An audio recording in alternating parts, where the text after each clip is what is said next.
Hello, welcome to season 7 of the Sports Philanthropy Podcast. I am your host, Roy Kessel, and today we are excited to have with us very special guest. Debi Wheeler is joining us from the Leaving Legacies Foundation, and she's going to share her insight into how she works to support so many different types of organizations. So, Debi, welcome to the show. Thank you. I'm glad to be here. We're excited to have you with us. We know you've done a lot of work and instrumental in benefiting lots of different causes. But before we dive into the work of the Leaving Legacies Foundation, I want you to just share a little bit more about your background, and then we'll talk about what brought you in this direction. Okay, I lived where Flight 93 went down on 9/11 in Western Pennsylvania. And when my ex-father-in-law developed cancer, I got connected with the University of Pittsburgh and University of Pittsburgh Medical Center. And as it turned out, they found out that I could raise significant dollars for research and technology. So I basically went to work for them, but I don't work for anybody. I'm a donor for both the university and the medical center. But in doing so, I've helped raise significant dollars for both research and tech, and I continue to do that today. My forte is opening doors and connecting dots. I happen to be pretty good at that. So um, I've always been in the philanthropy space from the time I was young, and I, my ex-husband and I had our own foundation. We had a family foundation, and I lost my only child in July of 2013, and took my foundation from that to his foundation, which evolved into the Leaving Legacies Foundation as a partner, and I built and created the platform for what Leaving Legacies is. Leaving Legacies is a non-operating foundation, which means we don't raise money for ourselves. We raise money for not other nonprofits. And those nonprofits include pediatrics, veterans, human trafficking, domestic and child abuse nonprofits. I do a lot of work with veterans who attempt suicide. I helped stand up a Center for Military Medicine Research at the University of Pittsburgh. My true passion and focus is brain injury. And as everybody knows, brain injury is a result of impact, trauma, chemical, and environment. So, in impact, it is sports, number one. Um, that's the first thing. And with trauma, it can be a death in the family, it can be um, a major event, it can be any number of things emotionally. Um, Chemical, it can be something as simple as I can take Advil all day and it wouldn't bother me. But Roy, you could take Advil twice and it would tear your stomach up. Just it would just make you extremely nauseous. And the brain is not one solid piece, it's a puzzle. So every time something happens to the brain, it gets kicked. So, and until we can figure out how to reset the brain, we've got a lot of work to do.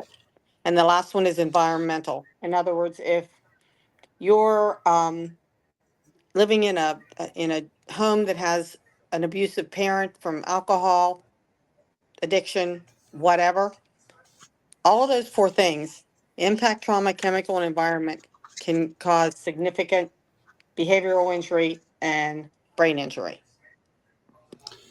So you're involved in these different causes, and we're going to come back and go through them in more Hmm. detail. But you talked about being involved in philanthropy for your whole life. So take us back to the origin. What's your earliest memories of being involved with philanthropy with yourself or your family? Working uh, art festivals, working in a church at the church festivals, helping any way I could to anywhere that was a nonprofit. And then as I got older, I got more involved in organized nonprofits and volunteered there, served on advisory councils. I don't serve on boards. um, and help them to navigate the waters of philanthropy.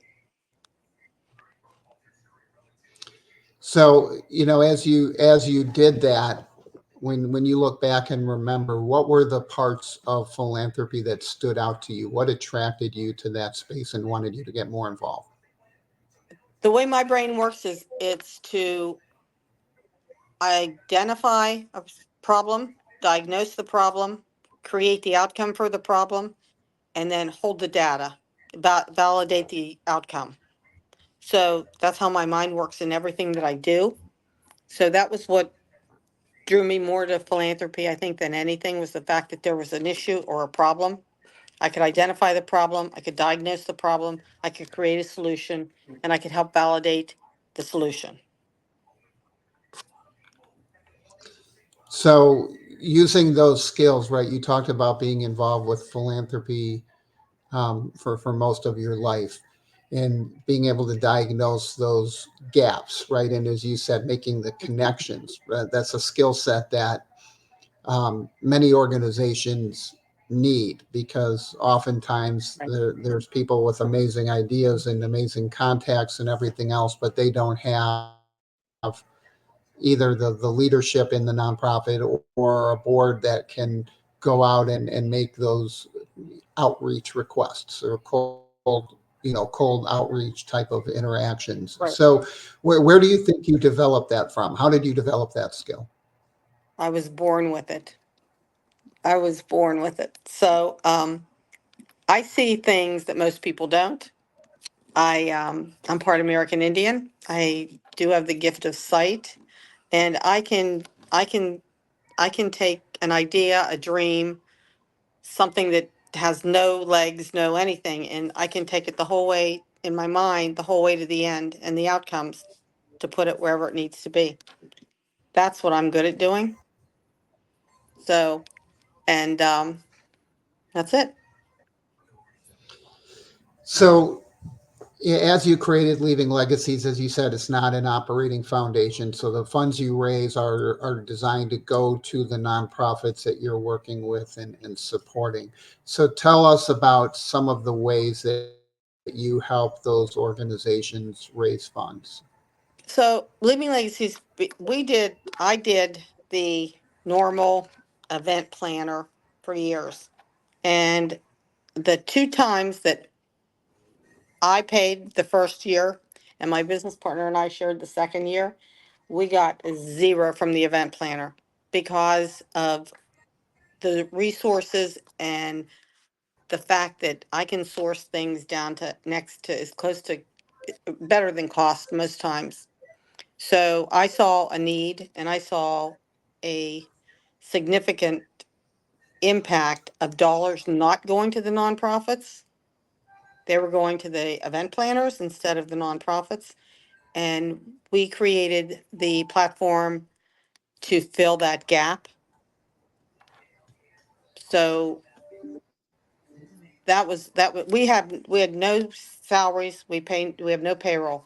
Our entire team was created of 1099s, and we can go in and just go from soup to nuts, the beginning, set up the event, do the entire event the whole way through, or assist by donating silent auction items, raffles.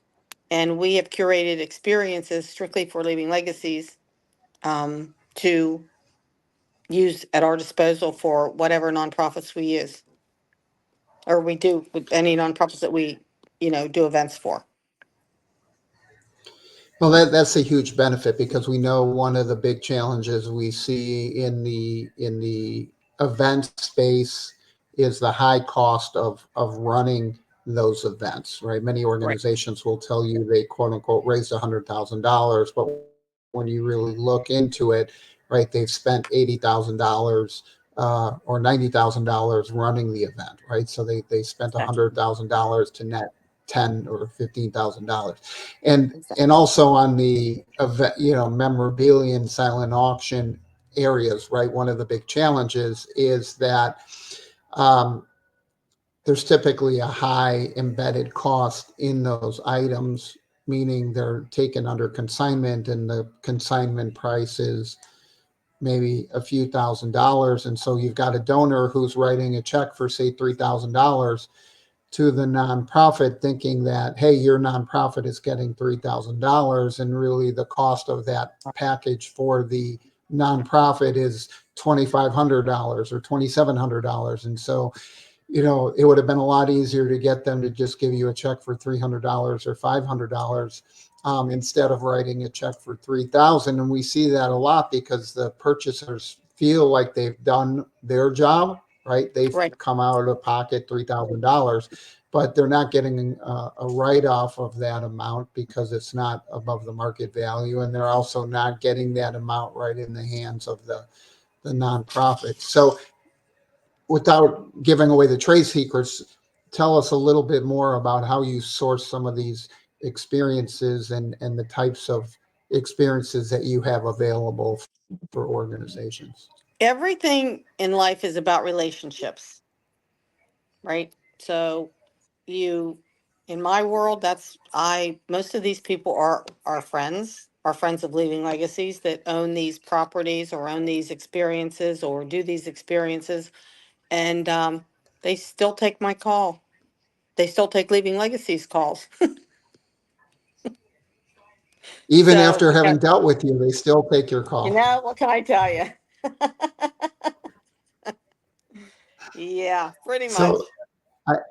I want to go back to some of the things that you talked about, the specific causes, because I think that they're so important here to talk about. And one of the main areas I know that you have a passion for is brain injuries. And, they occur in so many different ways, from sports, from concussions, all the brain injuries, car accidents, Mhm. military abuse. Um, how did you develop that passion for the brain injury space? I don't know. I can't answer that. I mean, I don't know. It was always in the forefront. My son actually died as a result of brain injury. It was a homicide in Dallas. But um, that being said, the military. My dad served in the military. Pediatrics have been children and veterans have always been a huge part of my life.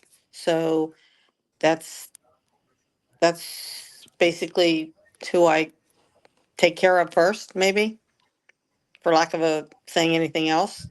And that includes the pediatrics, the veterans, human trafficking, domestic and child abuse. I mean, it's just terrible. Well, and it's such a broad area. People try and lump it all together, into one big category. And as you know, there's different levels of trauma that occur when you have the physical injury, accompanied by emotional elements, right? You raise things relating to domestic abuse and human trafficking, right? That's a different level of emotional trauma than, let's say, a professional or college or high school athlete that suffers a brain injury playing their sport, Okay, so right? The injury. brain injury is a result of the impact, trauma, chemical, and environment. So every time something happens, your brain gets kicked just a little bit. They don't have the ability right now to reset that brain. So anybody that tells you they have the solution for traumatic brain injury or CTE or whatever else they're out there talking about, I get so frustrated because there are modalities and there are therapies out there, but nothing's going to fix it right now because they can't figure out how it's caused. So you figure in vitro, baby's in the mother's womb, right?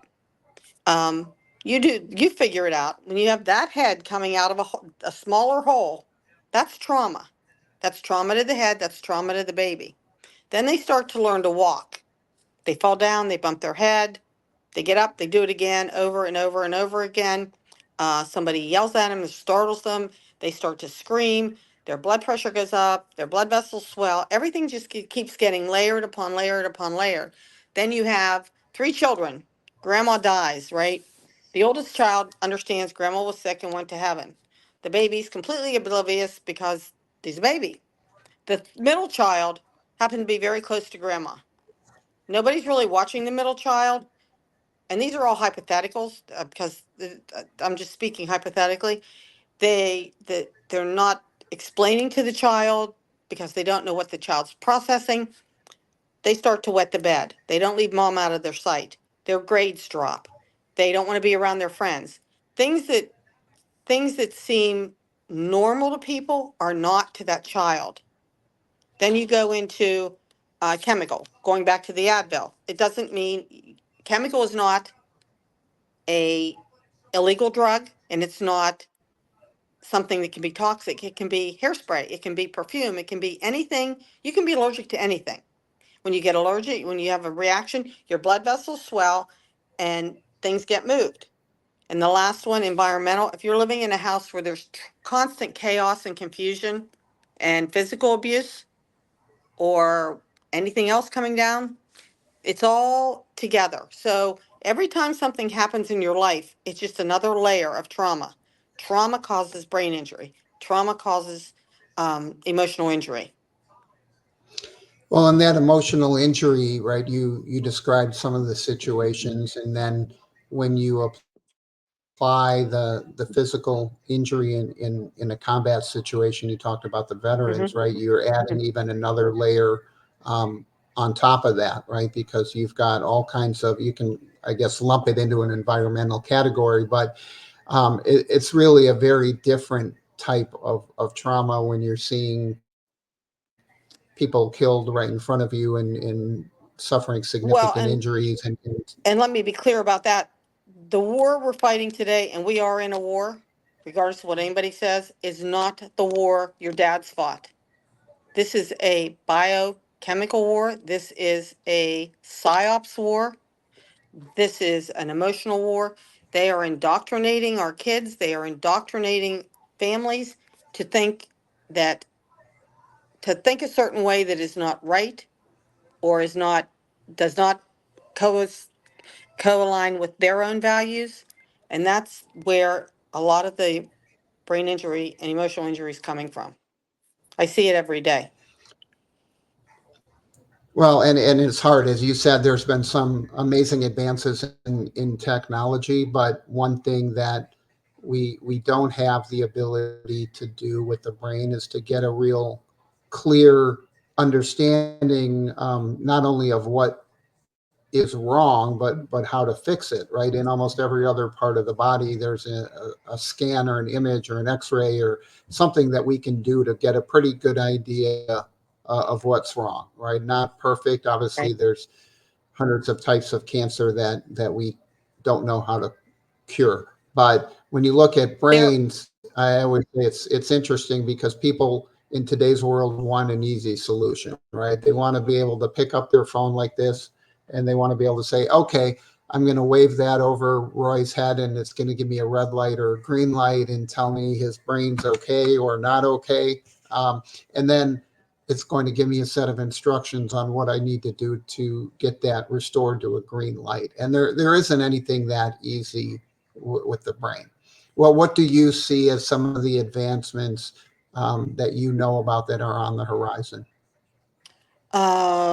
so in Pittsburgh, at the University of Pittsburgh, with the Brain Institute and with the Center for Military Medicine, that's the one I'm most familiar with because that's the one I work with. They have phenomenal technologies coming out of there and programs, resilience programs. That is number one that has to be, I think, in every school, in every law enforcement agency, in every first responder.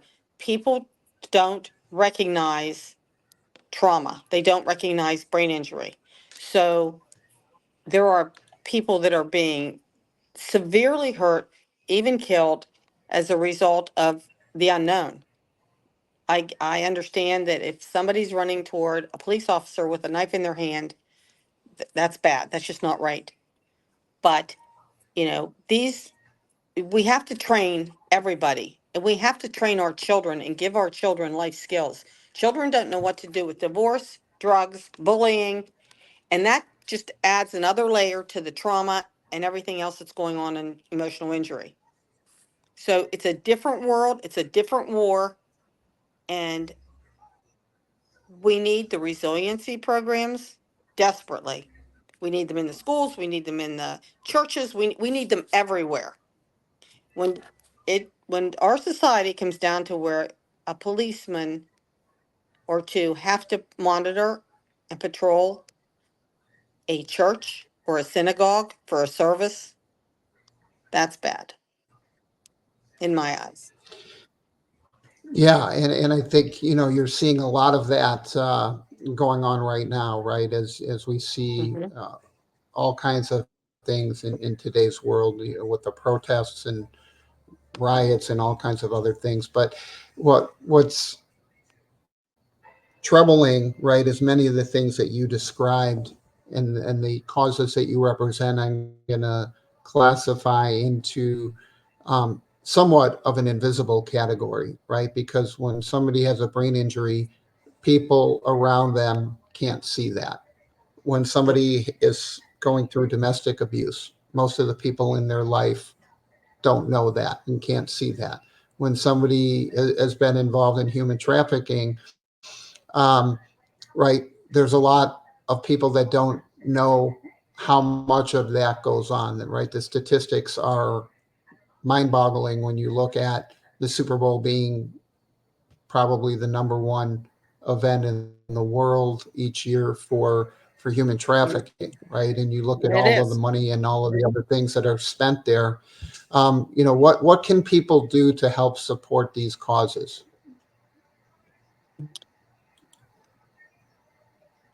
Find a nonprofit in your area, talk to your pastors to help support whatever they're trying to do. Um, just reach out to anybody. I mean, to you, they can reach out to you. For one thing, you've got a network that just is mind boggling. Um, talk to your attorneys if you're looking to set up a trust or get your estate in order. Talk to your children. Philanthropy starts as early as 3 years old. We used to buy Christmas presents for children that were living in a home um, uh, close to where we lived. And from the time my son was born, he went to Toys R Us every year, and he knew that he was not getting any of those toys for Christmas. And I'd walk out with 7 or 8 carts full of toys. These kids would have a wish list, but he never once ever asked for anything from himself that day because he knew they were for another child. People have to teach their children to give and care. And in some cases, they're the best voice and the best advocates for things that are going on that people miss. So a child can go home and tell mom, "Hey, Susie come in with her arm was all bruised today." So the mother should be calling the school and asking what happened to Susie's arm, because it happens in homes every day, everywhere. And I think that's really the important message to take away from this episode is, Debi's involved helping lots of causes raise money for these types of issues. Each of you can have an impact on the world. As Debi said, reach out to me, reach out to Debi.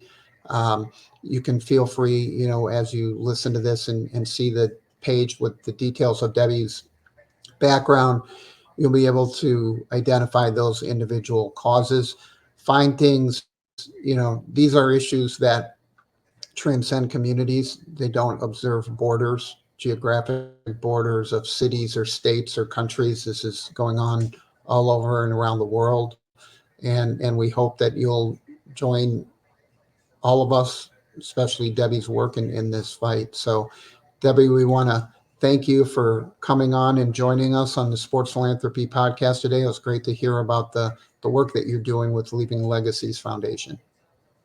Thank you.